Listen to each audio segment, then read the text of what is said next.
Baik, bismillahirrahmanirrahim. Assalamualaikum warahmatullahi wabarakatuh. Perkenalkan, nama saya Rizky dengan NIM F1G12009. Baik, di sini saya akan menjelaskan mengenai materi yang telah diajarkan kepada saya mengenai sistem waktu nyata. Adapun materi yang saya bisa tangkap sampai saat ini yaitu mengenai konsep pengontrol dengan komputer. Secara sederhana, diagram sistem pengontrol dengan komputer itu terlihat pada gambar di sini. Ini dia untuk diagramnya.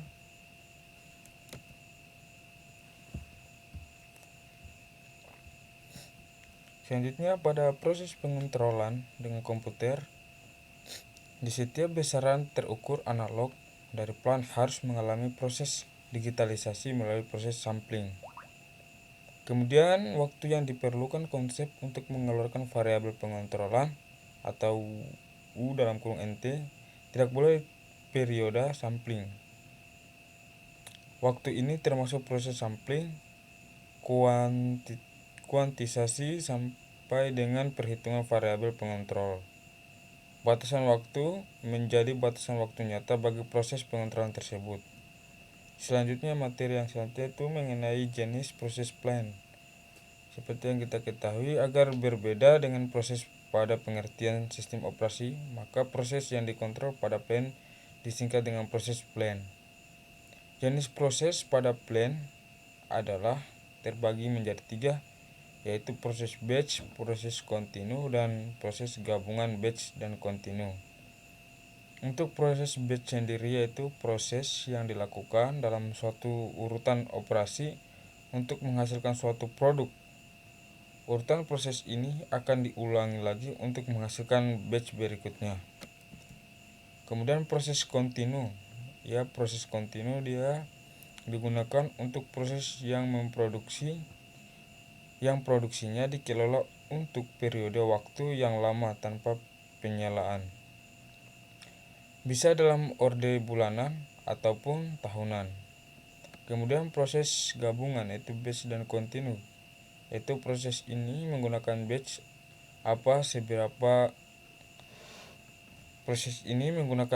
pada beberapa subproses. Misalnya itu pada pembuatan donat yang mempergunakan roda berjalan. Kemudian di materi sebelumnya juga diajarkan mengenai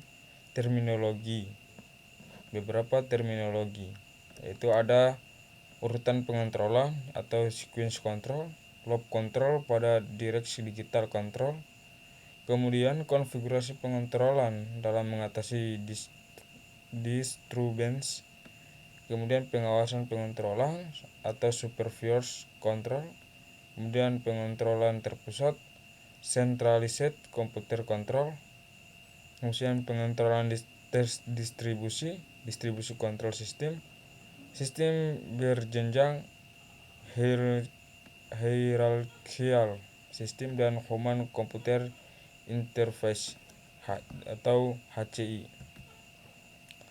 Itu kita masuk pada sequence control. Seperti kita ketahui, setiap proses manufaktur yaitu proses yang menghasilkan suatu produk dari olahan bahan mentah memerlukan urutan dalam proses produksinya. Di sequence control juga ini, di setiap proses dilakukan berdasarkan urutan yang sudah ditentukan. Bahkan proses pengaduk pun ada aturannya. Diperlukan banyak sensor untuk mengetahui kondisi setiap keadaan. Umumnya, sequence control tidak mempergunakan umpan lebih untuk kualitas bahan. Untuk kualitas bahan sudah dipersiapkan untuk dicek terlebih dahulu. Pada zaman dulu digunakan relay, discrete logic, integrated circuit, sekarang dengan programmable logic control. Kemudian loop control pada direksi digital control. Pada direksi digital control, komputer berada pada loop feedback. Beberapa loop control ditagih hanya oleh satu komputer. Kemudian komputer menjadi komponen kritis yang menentukan berjalannya proses, sehingga kehandalan komputer menjadi penting dan ketetapan perhitungan DDC harus dijaga. Misal, jangan sampai output dari DDC melebihi batas kenaikan dari aktuator. Kemudian untuk diagram dari digital control dengan loop control, itu ini dia direksinya, itu pengawasan manusia dan komputer point. Ini bisa dilihat, teman-teman bisa lihat pada gambar ini.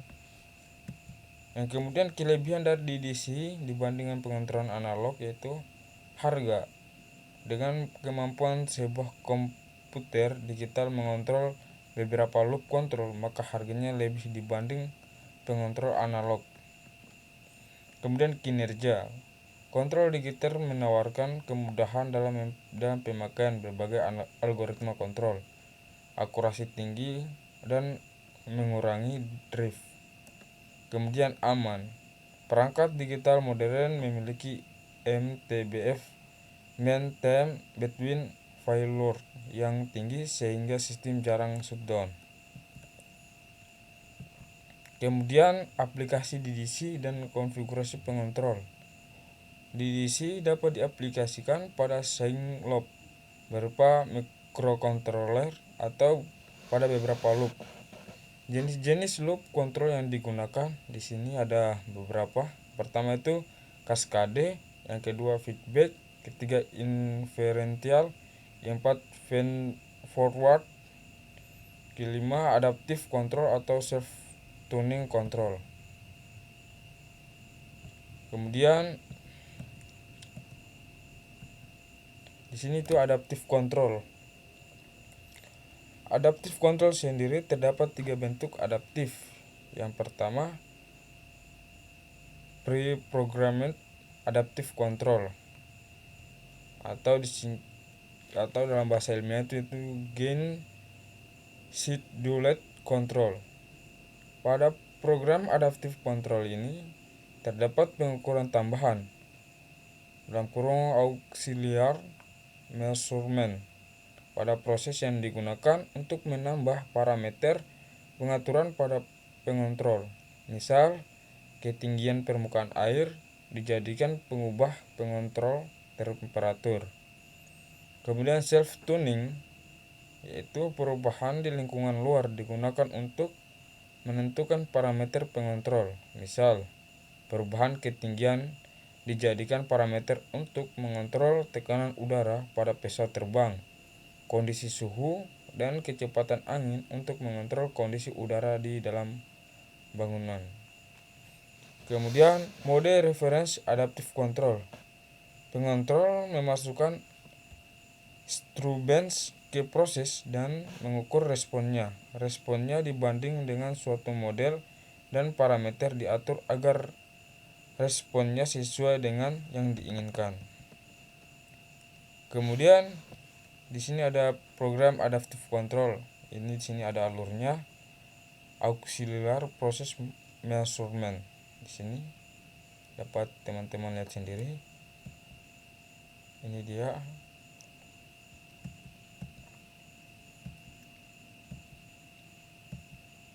Kemudian cara kerja dari effort point plan itu terdapat dari beberapa. Pertama itu kedua evaporator dikoneksikan secara paralel dan larutan bahan dimasukkan ke setiap unit.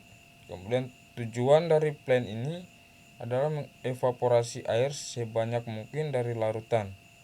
Kemudian uap bertekanan tinggi stem disuplai ke heat exchanger yang ditempelkan pada evaporator pertama. Perlu dijaga kesetimbangan antara kedua evaporator. Jangan sampai evaporator pertama terlalu banyak menghasilkan uap sehingga batas ambang keselamatan dari evaporator kedua. Kemudian skema pengontrol terpantau perlu untuk menjaga kesetimbangan ini. Kemudian selanjutnya itu Centralized Computer Control. Baik, selanjutnya itu Centralized Computer Control.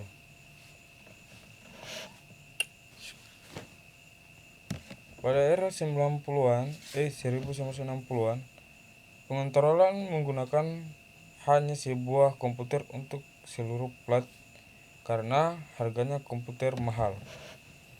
Perbedaan skala waktu dari stack dan faktor keamanan menjadi masalah penting saat beberapa loop kontrol dikelola oleh sebuah komputer. Misal, loop feedback membutuhkan perhitungan dalam untuk detik, sementara itu datang permintaan alarm dan switching dalam waktu kurang dari 1 detik. Selain itu, supervisory control memerlukan interval waktu peluang dalam menit dan pengaturan produksi dalam 1 hari. Pada era 1960-an, ini MTTF dari perangkat komputer dalam satuan beberapa jam. Solusi-solusi mengatasi kelemahan pengontrolan terpusat atau centralized control, yaitu digital control dengan analog digital sebagai bakcuk, didasari pada kontrol analog yang memperbolehkan adanya sinyal digital control dari komputer langsung dari aktuator. Kemudian penggunaan lebih dari satu komputer pengontrol yang bersifat redundan. Komputer yang satu akan bekerja secara otomatis saat komputer lain tidak berfungsi. Kemudian ini dia bagian dari dual computer scheme dengan automatic failure detection.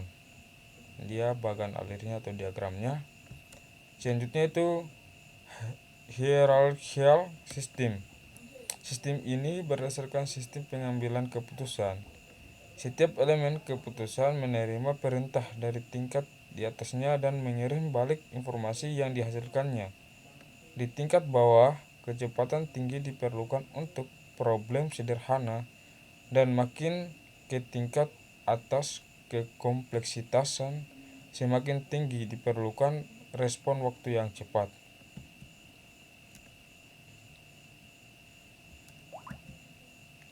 Kemudian ini dia bagannya. Begitu contoh sistem berjenjang. Terdapat sistem batch yang terdiri dari 3 tingkat, yaitu manajer, supervisor, dan unit kontrol. Fungsi-fungsi di manajer, alokasi sumber daya, jadwal produksi, dan lain-lain. Misal, dari informasi dari unit kontrol seperti sales order, stock level, dan lain akan dibuat jadwal produksi per harian. Kemudian jadwal produksi ini akan diberikan kepada supervisor untuk dicocokkan dengan informasi gudang dan operation sequence. Kemudian saat suatu unit setiap makna informasi produk, set point, alarm, condition, tolerance akan di-load ke unit controller. Supervisor akan menerima report dari unit proses.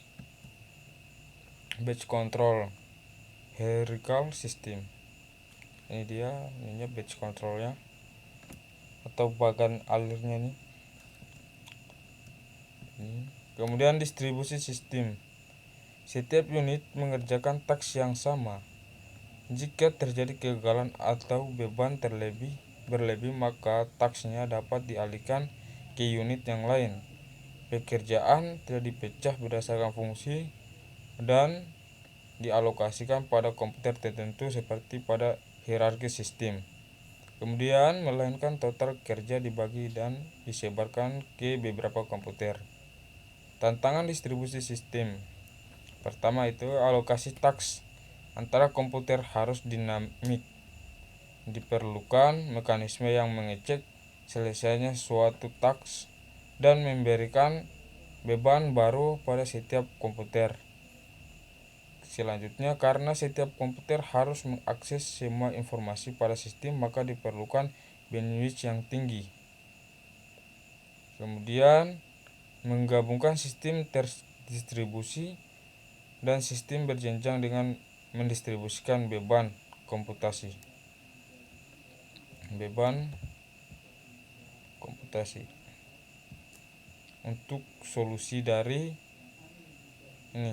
setiap komputer harus mengakses semua informasi pada sistem, maka diperlukan BIOS yang tinggi. Solusinya itu menggabungkan sistem terdistribusi dan sistem berjenjang dengan mendistribusikan beban komputasi. Kemudian, keuntungan penggabungan sistem terdistribusi dan sistem berjenjang. Pertama, kemampuan sistem menjadi meningkat dengan sharing task antara proses. Kemudian, sistem menjadi fleksibel dan lebih mudah menempatkan standar karena hanya meninjau single task pada setiap unit. Kemudian, kegagalan tidak menyebabkan seluruh sistem tidak bekerja. Perpindahan ke sistem cadangan lebih mudah diadakan karena hanya per unit yang diamati. Selanjutnya itu pergantian hardware dan software lebih mudah. Kemudian linking dengan serial Highway memungkinkan unit komputer lebih tersebar. Tidak perlu memasang kabel dari transducer ke ruang pengontrol utama. Kemudian Human Computer Interface. Ini bagian dari terakhir yang saya pahami, yaitu di sini setiap informasi, keadaan dan operasi suatu plan harus dapat ditampilkan pada layar operator. Selanjutnya, perlu adanya interaksi operator dengan plan sehingga operator bisa mengubah set point, penyetel aktuator, dan mengetahui kondisi alarm. Ketiga, itu tampilan dari proses yang berjalan dan operasi yang sudah lewat harus dapat dimonitoring dengan mudah. Plan manager memerlukan akses informasi setiap tampilan, akses informasi seperti tampilan grafik, sumaris dari operasi, kerja dari hari ke hari, dan historis dari plan. Terakhir, analisa data secara statistik diperlukan.